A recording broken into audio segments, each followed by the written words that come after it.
बहुत बहुत स्वागत है दोस्तों आपका आज के इस 28 फरवरी के वीडियो में। ये वीडियो दोस्तों प्रीमियम सीरीज़ के अंडर मैं बना रहा हूँ। गोइंग फॉरवर्ड इसका जो मैक्सिमम कंटेंट है वो जिन लोगों ने मेंबरशिप ली है ज्वाइन बटन प्रेस करके उन लोगों को एक्सेस रहेगा इन सब वीडियोस का। उसमें सबसे ज़्यादा एक्सेस सर्टेनली प्लैटिनम मेंबर्स को रहेगा। सो सबसे अर्ली एक्सेस उन्हीं लोगों को मिल पाएगा। ये एज अ सैम्पल, क्योंकि कुछ लोगों ने बोला था कि एटलीस्ट आप एक वीडियो शेयर कीजिए कि किस तरह का वीडियो होगा प्रीमियम कंटेंट में। सो ये as a part of that मैं ये शेयर कर रहा हूँ आप लोग के साथ। उम्मीद करता हूँ आप लोग को पसंद आएगा। चलिए बात करते हैं, आगे शुरू करते हैं। हमने जो लास्ट फ्राइडे का जो फ्राइडे गया है 26 फेब को, उसका डेटा एनालाइज किया था। उसके बेसिस पे जो वीडियो ऑलरेडी बनाया था वो मैंने उसका लिंक भी यहाँ पे शेयर कर दिया है नीचे डिस्क्रिप्शन में, तो एक बार उसको ज़रूर देख लीजिएगा पहले। ब्रॉडली स्पीकिंग अबाउट दैट, उस वीडियो में यही निकल के आ रहा था ब्रॉडली कि रिटेलर्स ने काफ़ी बुलिश पोजीशन बनाई है और डीआईएस की पोजीशन थोड़ी शॉर्ट कवरिंग हुई है। एफआईज ने काफ़ी बियरिश मोड लिया है और प्रोज ने भी बियरिश मोड ही लिया है। ध्यान देने वाली बात क्या थी दोस्तों कि थर्सडे को हमने नोट किया था जो पॉइंट की स्टॉक फ्यूचर्स काफ़ी अच्छी क्वांटिटी में, अराउंड 50,000 स्टॉक फ्यूचर्स एफआईज जो हैं वो अपने सेल करके गए थे या एक्सपायर करा के गए थे, तो उनकी पोजीशन सर्टेनली बहुत कम आ गई थी। ये देखिए मैं आपको शेयर करता हूँ, स्टॉक फ्यूचर्स उनके 1,41,000 थे 2 दिन पहले तक, फिर सर्टेनली ये 98,000। ये जब से मैंने ये डेटा देखना शुरू किया दोस्तों, ये बात मैंने पहले भी शेयर की थी, ये आज तक का शायद लोएस्ट नंबर है मैंने जो एफआईज को होल्ड करते हुए देखा है। तो एफआईज एक्चुअली में देखें तो कैश मार्केट में जो होल्डिंग है उनकी, उसके अलावा एफ एंड ओ में इस समय उनकी कुछ ज़्यादा इस समय पोजीशन बची ही नहीं है। एक बार एनालाइज करते हैं कि उनके पास बचा क्या क्या हुआ है। एफआईज के पास इंडेक्स फ्यूचर देखिए 64,000 थे, एकदम काफ़ी कम हो गए। सो कुछ मेजर नहीं है। अगर एक दिन में इतने बेच सकते हैं 35,000, तो अगले एक दिन के अंदर ये 29,000 भी सेल कर सकते हैं। कॉल्स देखिए कहाँ 1,13,000 होल्ड कर रहे थे 1,13,000, अब ये रह गई हैं ऑलमोस्ट 40,000 के भी नीचे।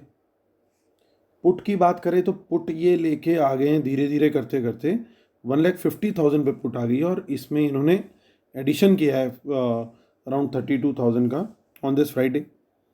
स्टॉक फ्यूचर्स की बात हमने करी ली और बात करते हैं स्टॉक कॉल्स की, तो वहाँ पे भी ये सेल करके बैठे हैं और स्टॉक पुट्स में इनकी कोई मेजर पोजीशन नहीं है।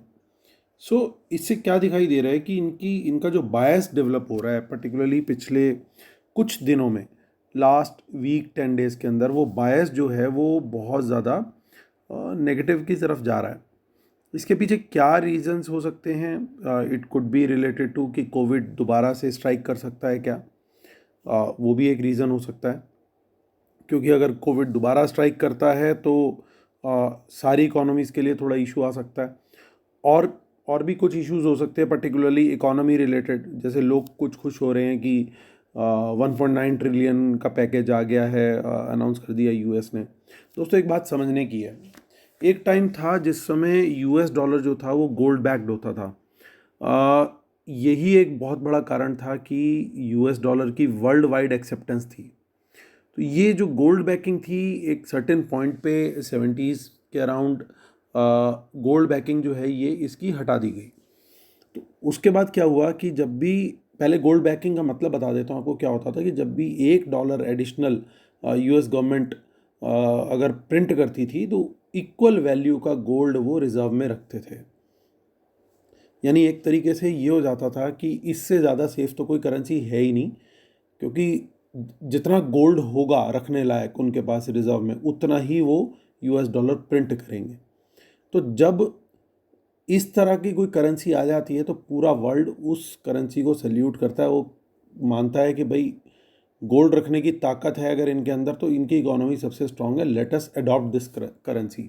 और इसी वजह से यूएस डॉलर का ये one of the biggest reason था कि वर्ल्ड ने अक्रॉस द बोर्ड उसको एक्सेप्ट करना शुरू कर दिया। One of the biggest reasons था। अब धीरे धीरे क्या हुआ, इन लोगों ने करेंसी वो गोल्ड बैकिंग हटा दी। जब इनको दिख गया कि भैया हमारा तो करेंसी वर्ल्ड वाइड एक्सेप्टेंस होने लग गया, अब गोल्ड बैकिंग बंद कर देते हैं। तो जो गोल्ड बैकिंग बंद हुई, अब ये अनलिमिटेड करेंसी प्रिंट करे जा रहे हैं। किसी को स्टिमुलस देना है, जॉबलेस क्लेम देने हैं, वो यूएस डॉलर छापे जा रहे हैं, छापे जा रहे हैं, छापे जा रहे हैं। कोई गोल्ड बैकिंग नहीं है, कुछ नहीं है। तो बेसिकली मुझे ऐसा लगता है कि यूएस डॉलर जो है इस समय वर्ल्ड का सबसे बड़ा बबल है। काफ़ी लोग बोलते हैं कि बिटकॉइन बबल है, मैं बल्कि मानता हूँ कि bitcoin is much more safer than US dollar, क्योंकि बिटकॉइन की एक लिमिटेड सप्लाई है, इसकी यूएस डॉलर की अनलिमिटेड सप्लाई है। मैं एक छोटा सा एग्जांपल देता हूँ, शॉर्ट में बताऊंगा आपको कि मान लीजिए यूएस डॉलर अगर total rest of the world जो है वो होल्ड कर रहा है $1 लाख। $1 लाख ही मान लीजिए यूएस गवर्नमेंट एंड यूएस के सारे सिटीजन्स के पास मिला के भी आज $1 लाख ही हैं। दोनों की वैल्यू मान लीजिए बराबर बराबर है, दोनों के पास $1 लाख है। अब जो बाहर वाले रह के बैठे हुए हैं उनके $1 लाख और उनके पास अर्न करने का कोई सोर्स है नहीं। अब यूएस गवर्नमेंट क्या डिसाइड करती है जी कि मैं $10 लाख और छाप देती हूँ। तो $10 लाख और छापने से क्या हो जाता है कि टोटल इकोनॉमी में आ गए $12 लाख। 2 लाख पहले थे, 1 लाख यूएस के पास और 1 lakh rest of the countries के पास। तो अब वो हो गए 11 लाख यूएस के पास और 1 lakh rest of the countries के पास। तो सर्टेनली होगा क्या, वो $12 लाख आने से वो जो वैल्यू थी 1 लाख वाले की, उसकी वैल्यू तो कम हो गई ऑटोमेटिकली, क्योंकि सप्लाई टोटल बढ़ गई। जब सप्लाई टोटल बढ़ जाएगी तो उसकी परचेजिंग पावर ऑटोमेटिकली घट जाएगी। अब उनके पास है 11 लाख और हम सबके पास है 1 लाख। वो कंटिन्यूसली इसी तरीके से प्रिंट करते जा रहे हैं। तो अल्टीमेटली क्या होगा, ये बबल एक ना एक दिन फटेगा। अब बाकी कंट्रीज़ के इंटरेस्ट में भी यही है कि यार ये बबल ना फटे, नहीं तो उनके $1 लाख जो उनके पास पड़े हैं उसकी जो वैल्यू है वो भी कहीं ख़राब ना हो जाए। तो ये सारा जो गेम चल रहा है ये लोगों को समझ में आ रही है। ये 1.9 ट्रिलियन का भी जो स्टिमुलस आया है, इससे कोई वर्ल्ड वाइड इतना ज़्यादा एक्साइटेड नहीं हो रहा है, क्योंकि काफ़ी दिन से बात चल रही थी ये पास होने वाला है। सो उसको लेकर के मैं इन पर्टिकुलर एक्साइटेड नहीं हूँ, टू बी ऑनेस्ट। चलिए वापस आते हैं अपने डेटा पे, बात करते हैं। तो स्टॉक फ्यूचर्स इन्होंने इतनी क्वांटिटी में जब एक्सपायर होने दिए थे, सो वो एक बहुत बड़ा हमारे को साइन मिला था कि यार समथिंग इज़ नॉट राइट। क्योंकि ये जिस तरीके से माफ़ कीजिएगा, यहाँ पे स्टॉक फ्यूचर कहाँ है हमारे, ये रहे।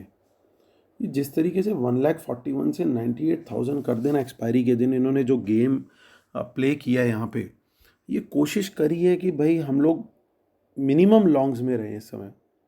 तो अभी डेटा जो है एकदम से काफ़ी ज़्यादा नेगेटिव साइड की तरफ चला गया है।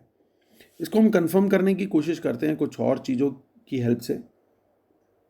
पहले देखते हैं कि इसके अलावा कैश मार्केट में उस दिन और क्या हुआ। सो कैश मार्केट में यहाँ पे हमें दिखाई दिया कि अराउंड 8300 करोड़ का इन्होंने सेल किया। इसके अलावा दोस्तों इन्होंने 5000 करोड़ के ऑर्ड की MSCI रीबैलेंसिंग की वजह से बाइंग हुई है। तो अगर उसको भी जोड़ दें हम इसमें, वो जोड़ेंगे तो ये अराउंड 13,000 करोड़ के भी ऊपर चला जाएगा। यानी नेट सेल इन्होंने वो 5,000 करोड़ अगर बाय ना किया होता तो 13,000 करोड़ की सेलिंग करी है, जो कि पिछले कई दिनों का अपने आप में रिकॉर्ड है, बहुत ज़्यादा है। सो ये सडनली एकदम से ऐसा क्या हुआ, ये सडनली नहीं हुआ। सबसे पहली चीज़ यही ध्यान देने वाली है, ये काफ़ी दिनों से गेम चल रहा था। ये इनकी प्लानिंग थी कि एक्सपायरी होने देते हैं और एक्सपायरी के बाद एक्सपोज करेंगे पूरा गेम। तो इन्होंने क्या गेम खेला और कब से गेम शुरू किया, मैं आपको लेके चलता हूँ फ्लैशबैक में। अराउंड 1 वीक या 5 दिन पहले के एक वीडियो में मैंने शेयर किया था कि 14,500 की पुट में, मार्च की पुट में बाइंग हो रही है, और हमने किया था इनको धप्पा, अगले दिन गिरा था बाज़ार।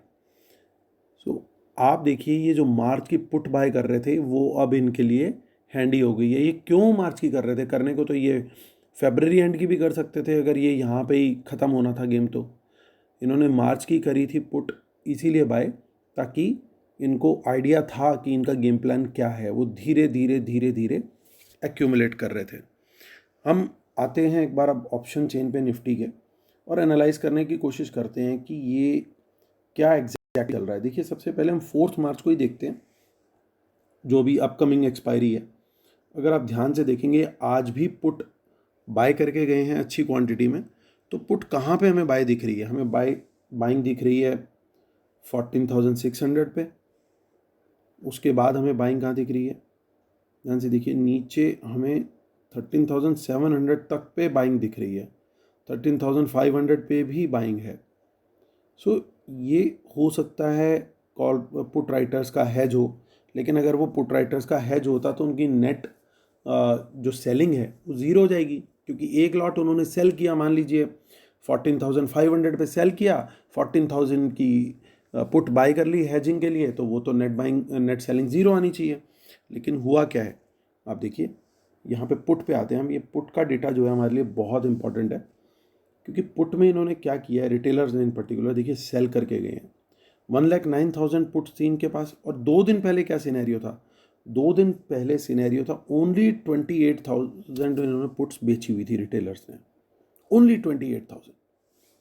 सडनली 1,09,000 होती हैं, और इतने बड़े फॉल के बावजूद 50,000 और पुट बेच दी जाती हैं रिटेलर्स के द्वारा।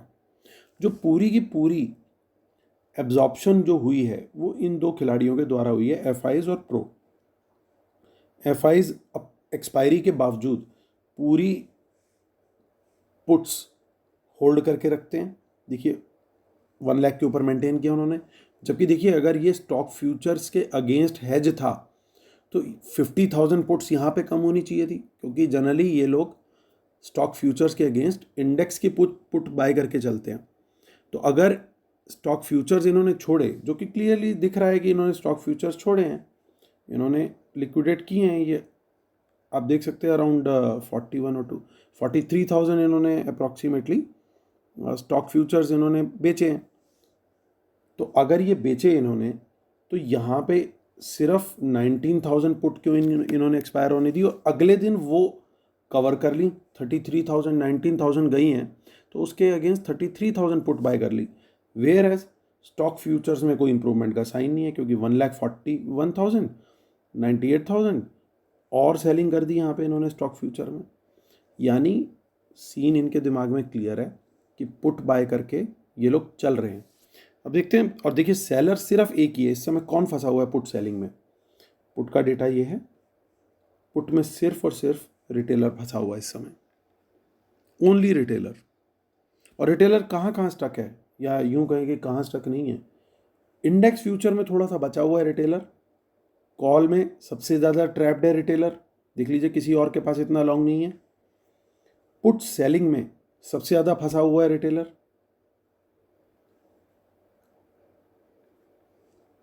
स्टॉक फ्यूचर्स में सबसे ज़्यादा फंसा हुआ है रिटेलर। स्टॉक कॉल्स में सबसे ज़्यादा फंसा हुआ है रिटेलर। स्टॉक पुट्स में सेल करके सबसे ज़्यादा फंसा हुआ है रिटेलर। तो यानी चारों तरफ एक ही इंसान फंसा हुआ है, जो कि रिटेलर है। इट्स अ स्केरी सिचुएशन, क्योंकि रिटेलर बुरी तरीके से ट्रैप्ड है इस समय। और इस समय स्मार्ट मनी के लिए बहुत इजी है रिटेलर को नुकसान पहुंचा के अच्छे से पैसा कमाना, क्योंकि दोस्तों ये एक ज़ीरो सम गेम है।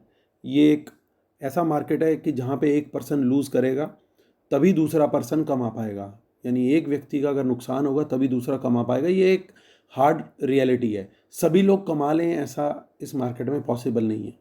किसी के बैंक अकाउंट से पैसा निकलेगा कभी, तभी दूसरे के बैंक अकाउंट में जाएगा।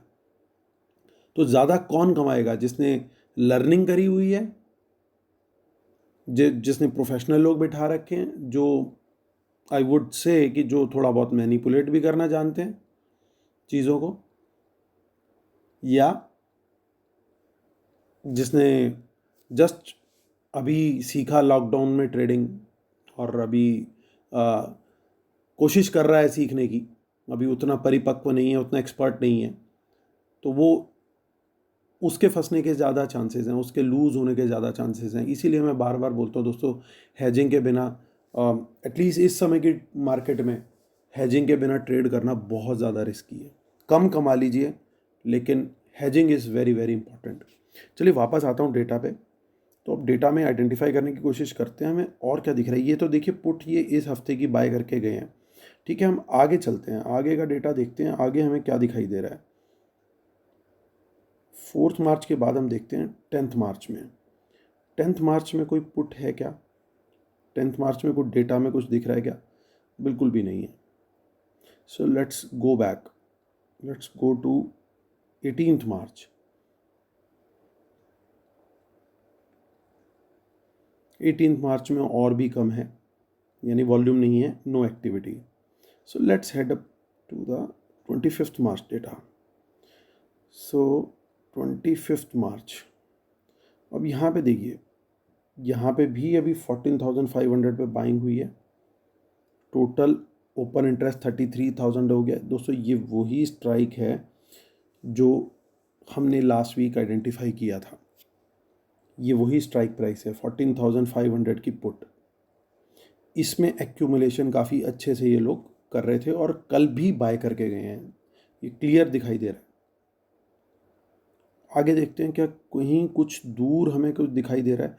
दोस्तों ध्यान देने वाली बात है, 33,000 ओपन इंटरेस्ट है 14,500 का। अब ये देखिए 14,000 का ओपन इंटरेस्ट उससे भी ज़्यादा है टोटल ओपन इंटरेस्ट। क्या यहाँ पे भी बाइंग चल रही है? बाइंग तो चल रही है। तो क्या सिचुएशन वाकई में इतनी स्केरी होने वाली है? यहाँ तक कि 13,500 पे भी बाइंग है। सो थिंग्स आर नॉट, मतलब बहुत ज़्यादा कंफर्टेबल पोजीशन नहीं है डेटा के बेस पे मैं बात करूँ तो प्योरली। अभी फ़िलहाल डेटा के बेस पे बहुत ज़्यादा कंफर्टेबल पोजीशन हमें नहीं दिखाई दे रही है। चलिए हम बात करते हैं, आते हैं बैंक निफ्टी को एक बार सर्च करने की कोशिश करते हैं, वहाँ पे हमें कुछ दिखता है क्या। सो बैंक निफ्टी में हो सकता है हमें कुछ अच्छा दिखाई दे जाए, कुछ कंफर्ट शायद वहाँ से मिल जाए। 4 मार्च का डेटा देखते हैं दोस्तों पहले। सो 4 मार्च में यहाँ पे भी बाइंग दिख रही है और देखिए अच्छी खासी बाइंग है यहाँ पे 34,000 की पुट पे।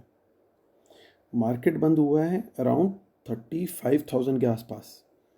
मैं एग्जैक्ट लेवल बता देता हूँ आपको, 34,803 पे बंद हुआ है मार्केट और 34,000 की पुट बाय करके गए हैं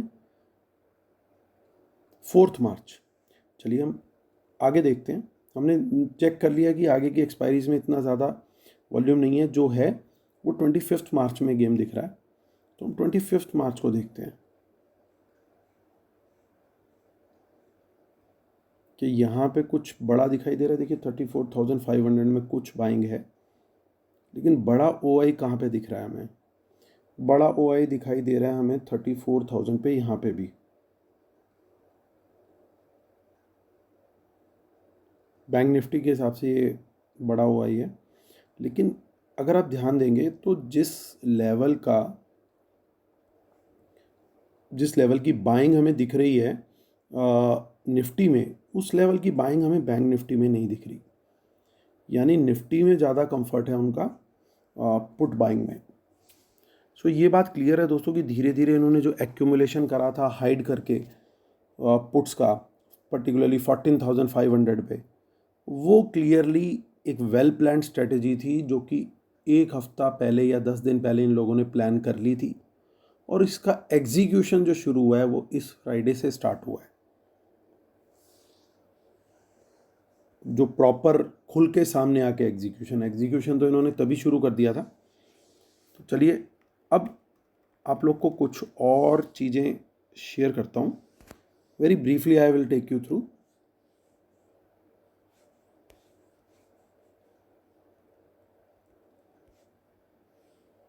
सो आप लोग को मैं पहले दिखाता हूँ निफ्टी का चार्ट, क्योंकि निफ्टी के इस चार्ट में देखिए ये चार्ट है, तो इसमें कुछ लेवल्स आ रहे हैं। ये निफ्टी की क्लोजिंग है, डेली कैंडल्स हैं, 1 डे के पीरियड में बनाई हुई हैं। अगर आप ध्यान से देखें तो ये एक गैप, जो पहली 2 लाइंस नज़र आ रही हैं, ये जो दो लाइंस नज़र आ रही हैं यहाँ पे, ये दो, ये गैप है निफ्टी में 14462 और 14347। काफ़ी टेक्निकल एनालिस्ट का मानना है कि निफ्टी ने ये गैप छोड़ा हुआ था। ये गैप था छूटा लगभग फेब के बिगिनिंग में, पहले 2-3 ट्रेडिंग डेज में ये गैप क्रिएट हुआ था। तो कई लोगों का मानना है कि निफ्टी 14,350 के लेवल तक आ सकता है ताकि ये गैप फिल हो। अभी फ़िलहाल डेटा क्या हमें ये सजेस्ट कर रहा है, इस लेवल पे आ सकता है क्या मार्केट?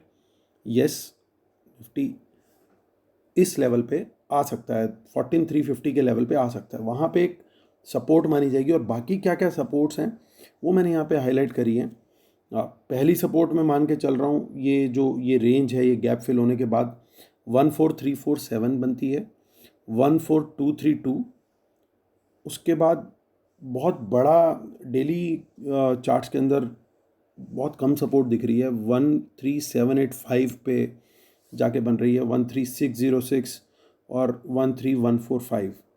तो ये लेवल्स सपोर्ट के हैं, ये ध्यान देने वाले लेवल्स हैं। ये एक और चार्ट मैंने बनाया है, ये भी डेली कैंडल्स का है। तो ये देखिए ध्यान से आप, निफ्टी काफ़ी पीरियड से एक चैनल के अंदर चल रहा है। ये अगर आप ध्यान से देखेंगे तो निफ्टी काफ़ी पीरियड से एक चैनल के अंदर है। अराउंड मार्च के बाद से ही एक चैनल बना हुआ है जिसके अंदर निफ्टी ऊपर नीचे जा रहा है, सपोर्ट ले रहा है, रेजिस्टेंस ले रहा है, ना ऊपर को ब्रेकआउट दे रहा है ना नीचे को ब्रेकआउट दे रहा है। तो इसके बेसिस पे, इस चैनल के बेस पे हम क्या लेवल निकाल सकते हैं? तो ये इस समय चैनल के बीच में कहीं खड़ा हुआ है निफ्टी, और अगर आप ध्यान देंगे तो एक सपोर्ट का लेवल यहीं कहीं इसके आसपास ही है अभी फ़िलहाल।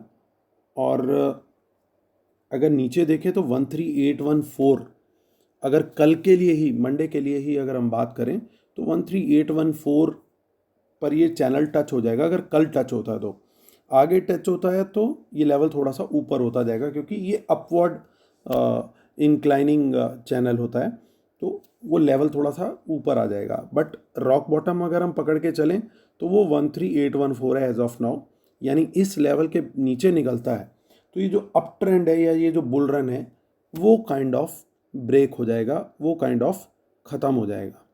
सो 13814 is a level to be watched out. हालांकि काफ़ी दूर है, बट ये लेवल हमें ध्यान में रख के ज़रूर चलना चाहिए। एंड एज आई सेड, ये लेवल धीरे धीरे बढ़ता जाएगा जैसे जैसे टाइम निकलता जाएगा। बैंक निफ्टी के लेवल्स देखते, देखिए वहाँ पे भी एक अगेन सेम गैप है, तो उसके गैप्स को देख लेते हैं, उनके लेवल देखते हैं। तो ये जो गैप है वो 33562 और 33320, इनके बीच में गैप है, यानी market can come down to as low as 33,300 अगर वो गैप फिल करने आता है। तो अभी 34,800 है, यानी 1500 गुड पॉइंट्स हैं। लेकिन जिन लोगों का मानना है कि ये गैप फिल होगा, तो इट इज़ पॉसिबल कि फिर ये यहाँ तक भी आए, अगर इसे गैप फिल करने आना है तो। उसके बाद हमारे पास सपोर्ट्स कहाँ पे हैं? इस बीच अनफॉर्चुनेटली इतनी कोई बड़ी सपोर्ट मुझे डेली कैंडल्स में नहीं दिख रही हैं। उसके बाद सपोर्ट हमें दिख रही है 32,933, 31,628, 30,903। देन उसके बाद फिर और नीचे सपोर्ट्स हैं जो कि 29,000 की रेंज में चली जाती है। इसके चैनल को भी चेक करते हैं, देखिए यहाँ पे भी वैसा ही बिल्कुल एक चैनल चल रहा है। ये सितंबर से स्टार्ट हुआ। आपको याद होगा कि बैंक निफ्टी ने थोड़ा अंडर परफॉर्म किया था, अब और बाद में चलना शुरू किया था। तो बाद में जब चला है बैंक निफ्टी तो वो सितंबर से उसका ये चैनल फॉर्मेशन स्टार्ट हुआ है। तो ये देखिए इसी चैनल के बीच में पूरा बैंक निफ्टी घूम रहा है, और इसके हिसाब से जो लेवल बन के आ रहा है वो 32099 आता है अगर कल ही की बात करें तो। अदरवाइज अगर नंबर ऑफ डेज बढ़ते जाएंगे तो ये लेवल भी ऊपर होता चला जाएगा। तो अभी यहाँ पे भी बैंक निफ्टी थोड़ा सा उसके बीच में ही है, और ये रेंज टूटती है तो that will be a scary position then. एक और चीज़ देखते हैं जो कि बहुत इम्पॉर्टेंट चीज़ है, और फिर लास्ट में हम लोग की स्ट्रेटेजी क्या रहेगी मैं वो भी शेयर करने की कोशिश करूँगा। तो देखिए ये हमारा विक्स का चार्ट है। ये मैंने कोशिश करी है काफ़ी लंबा पीरियड इसके अंदर पकड़ने की, almost more than a year.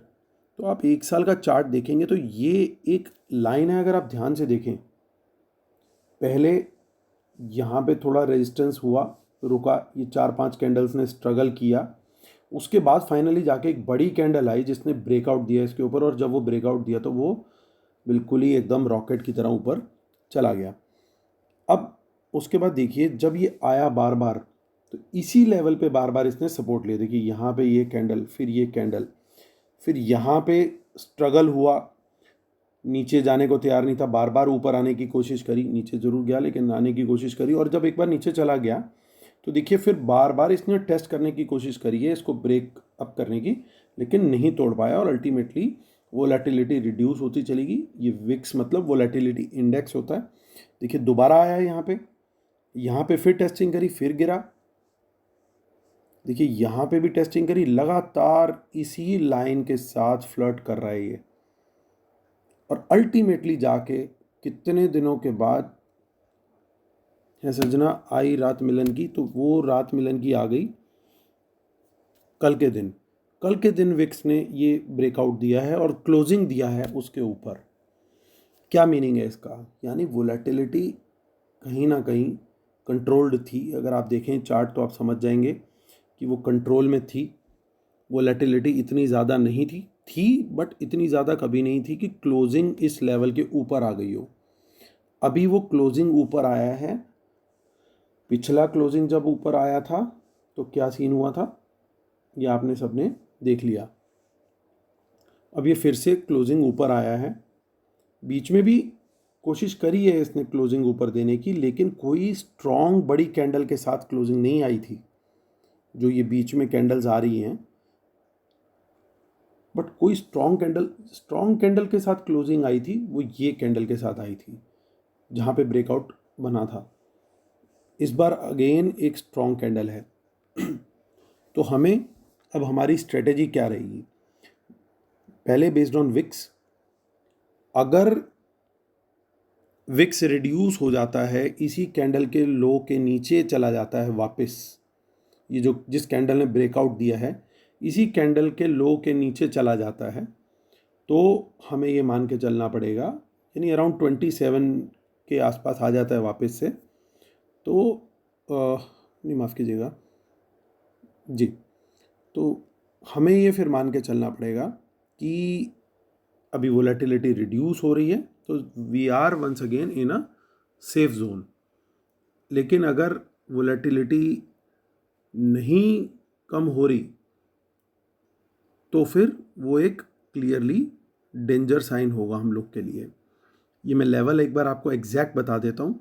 इसका जो लो का लेवल है दैट इज़ एग्जैक्टली 22.9। चार्ट में इतना क्लियरली विजिबल नहीं है, बट मैंने लैपटॉप पे इमीडिएटली चेक किया।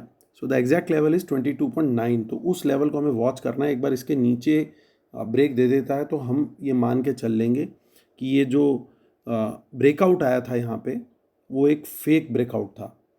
लेकिन अगर वोलेटिलिटी पिछले दिन के हाई को एक बार ब्रेक कर देती है, जो कि था 29.7, तो ये लेवल भी नोट कर लीजिए, 29.7 was the high of this candle.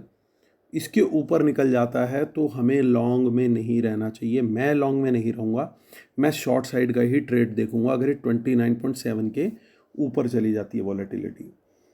और मैं क्या देखूँगा? और मैं ये देखूँगा कि निफ्टी और बैंक निफ्टी में जो लो बने थे, ये जो लो बने थे 14462 निफ्टी का लो, या जो भी आपको निफ्टी फ्यूचर्स में अगर ट्रेड करते हैं तो उसका कल का लो देख लीजिएगा।